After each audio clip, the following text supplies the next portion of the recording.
It took time, but once again the humans were proven correct. How? The Fermions that were pushed back during their first assault came back, arriving in the Harmony sector with 5 times as many ships as before. The call from the Fermions came out to all 3 groups to surrender to them. The insectoids, that had at this point replaced their numbers with even stronger vessels. The sentient species, they had also reinforced their lines with the remaining battleships. There was also the humans, that due to vast differences between their territory and here, they had no ability to increase their numbers yet. The Fermions had bought some very strange-looking ship. These ships that seemed to take position at the front of their formation looked like giant metal mushrooms, with the cap piece pointed at the combined fleets. Because of one shipmate's strange way of saying what these ships look like, they were called trippy. As these trippy ships powered up the combined fleet's powered weapons. As before, the humans fired first as they have much further effective range than all the others. As the energy beams fired, the trippy craft activated massive shields strong enough that you could actually see them. To everyone's shock, these energy shields not just reflected, but actually deflected beams that struck them, sending the colorful beams from humanity randomly shooting off into the void, meaning negative hits on target. The Fermion fleet behind these shields advanced as a second volley refracted away. Then the Fermions showed how they fight. In one fluid motion, they lowered the shield and fired their own battleship's energy weapons. However, they were pretty far away, and at this distance, the only ship that was hit was a human battleship called In the Hand. The glancing blow was not enough to take it down, but it sure shook the crap out of the ship. Before humanity could even fire back, the shields were raised once again. The Fermion energy beams continued striking a space station that was behind the fleets loading up civilians, as the bodies of the innocents were drifted into space thanks to the energy beams slicing a massive piece of the space station off.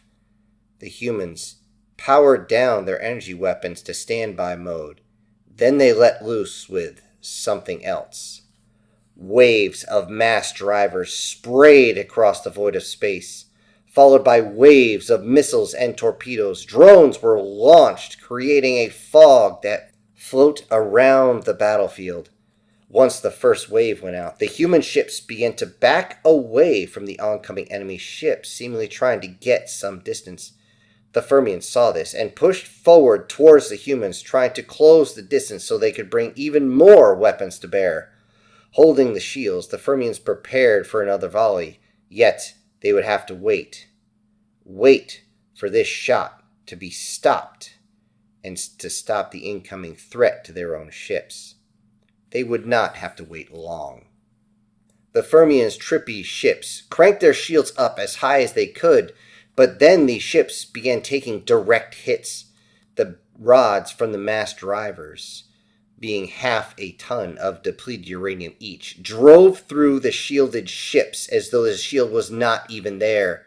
The shields may have been enough to stop small projectiles, more than enough to deflect any energy weapons, but found the long cylinders of the humans able to penetrate any ship with such force that it blew right through the enemy's ship, leaving entrails and components flying out its backside. In a few cases, the rods did continue, striking another ship behind these trippy ones.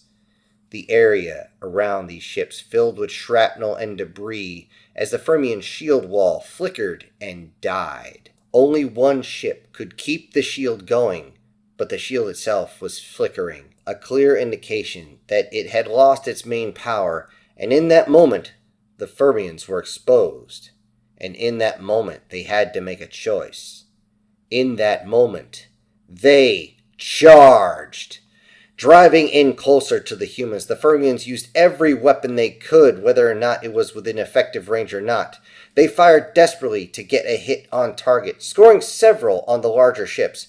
Still, having the number advantages, the Fermions went for broke, driving right in. They had not realized that this was exactly what the humans wanted.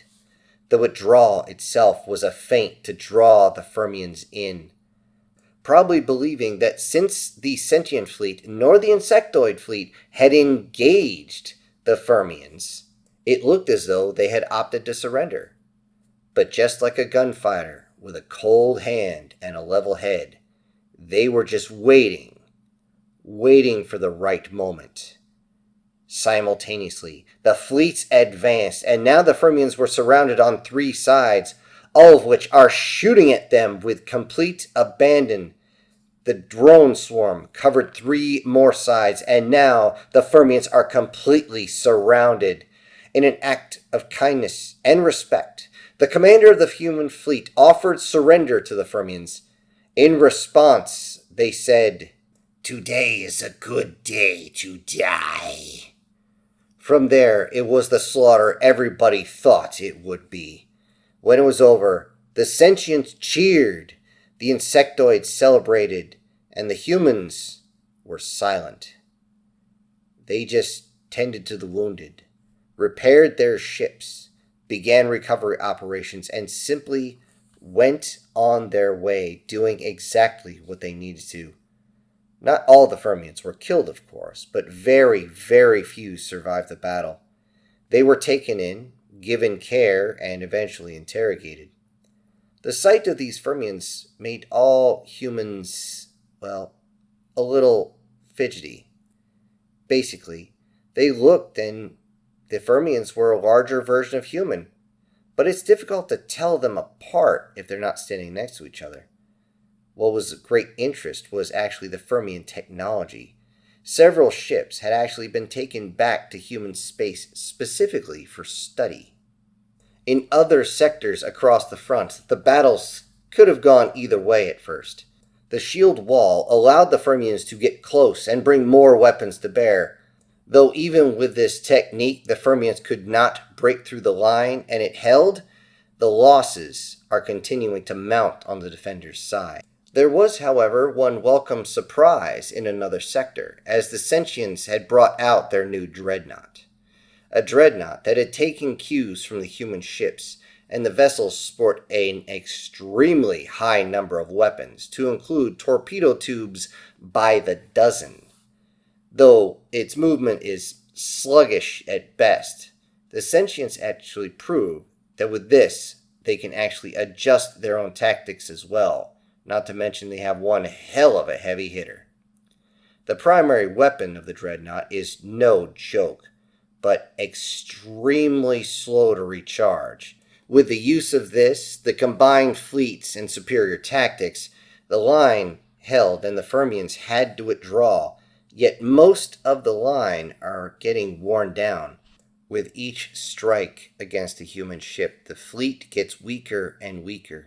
Burning through all that ballistic ammunition does not help either.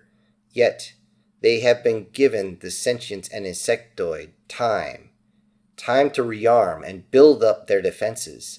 Behind the line, massive space stations absolutely covered in weapons. Huge space docks that are working together to build ships, munitions as fast as possible.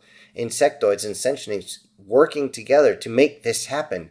Seeing all this, everybody realized that it's true. Nothing brings species together faster than a common enemy. This is not the only good news. Supply groups from humanity arrive with the addition of reinforcing ships. Once loaded, the human battle groups all suddenly begin to move at once. When the allies of humanity try to halt this movement, they claim that they must decide on a true plan of attack. Humanity's response was simple. We have a plan. Attack. As before, human battle groups struck their assigned sectors all at once. Each of the enemy's planetary defense fleets were fired upon before they even realized that humanity would actually arrive out of FTL at times to lunar orbit, and just start shooting. This was insanely close by any resignation. Before the Fermions got into formation, their ships were torn into, and after taking out the fleet, they targeted the very robust orbital defenses of the planet, most of the time sending them to the planet's surface as metal rain, burning all the way down, sometimes exploding on the way down in a burst of chemicals or a burst of electromagnetics, which was going to make life a whole lot more difficult on the surface. Being so close allowed some of the Fermion weapons to actually get through and actually attack the humans, but it was not enough to halt the human assault, not by a long shot. And once space is clear, it's time to drop onto the planet and say, hello. Back on one of the Sentient's homeworld, an interrogator is running down the passage on all four limbs, trying desperately to reach the royal chambers, sliding around corners, slamming into walls, and telling everybody to just get the hell out of his way. He knows that busting into the chambers is a risk of one's life, but he has to say something. He has to tell them. He's simply freaking out as he's running down, sweat glistening down all his fur. Eventually, he busted through the portal, and the interrogator is immediately dropped to the floor, grabbed by the guards and on the ground as he screams that he has information that the Sovereign must know. She must know! The Sovereign stops everybody and gives the interrogator a chance to speak before she passes judgment. When he informed her that he had just talked to a Fermion prisoner and told them that his world is about to be annihilated by the humans, the ones that they are afraid of so much, the Fermion broke down, seemingly in tears, freaking out, and finally told them everything. They had never spoke a single word, not a syllable, not even a groan since they got there, and now he just told them everything. After the interrogator was told this, he ran in and told the Sovereign what he had discovered. And as he ended his insane rant, panting through the entire thing, he screamed up at the Sovereign, "Please call off the humans before they kill themselves." Hello everybody, this is Syntax. Thank you for joining me today on Part 7 of this ongoing series. Now before I go, I need to say that today's winner is Alan Williams, and I also need to send out some giant thank yous to the supporters of this channel, and those would be Sir Prozac and Pancakes, Brian Kemp, Erica Gem, SS Demon, MTF Guard, Guardian Sage, and Joseph Blosh. Thank you all so much for supporting the channel. Everybody else, I'll see you on the next one. This is Syntax. Ejecting pilot.